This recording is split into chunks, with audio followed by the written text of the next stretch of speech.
திருச்சிற்றம்பலம். மணிவாசகப் பெருமான் அருளிச் செய்த திருவாசகம் திருவம்பாவை. பாடல் 20. கடைசி பாடல். திருவம்பாவை. தலம் திரு அண்ணாமலை.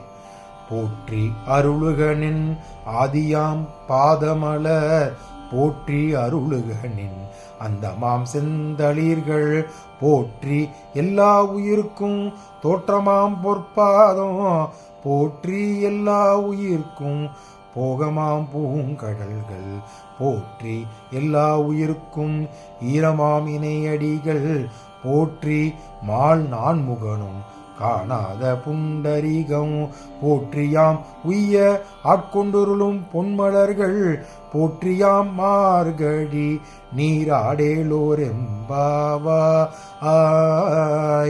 போற்றி அழலுக நின் ஆதியாம் பாதமலர் போற்றி அருளுக நின் அந்தமாம் செந்தளிர்கள் போற்றி எல்லா உயிர்க்கும் தோற்றமாம் பொற்பாதம் போற்றி எல்லா உயிர்க்கும் போகமாம் பூங்கடல்கள் போற்றி எல்லா உயிர்க்கும் ஈரமாம் இணையடிகள் போற்றி மால் நான்முகனும் காணாத புண்டரீகம் போற்றியாம் உய்ய ஆட்கொண்டருளும் பொன் மலர்கள் போற்றியாம் மார்கழி நீராடேலோர் எம்பாவாய் போற்றியாம் நீ மார்கழி நீராடேலோர் எம்பாவாய்.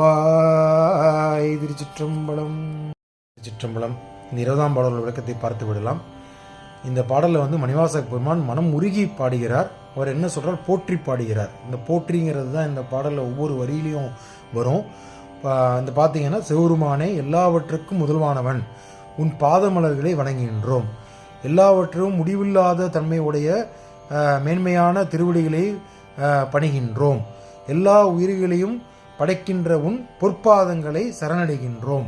எல்லா உயிருக்கும் வாழும் காலத்தில் இன்பமாக வாழும் தரும் மலரடிகளை வணங்குகின்றோம்.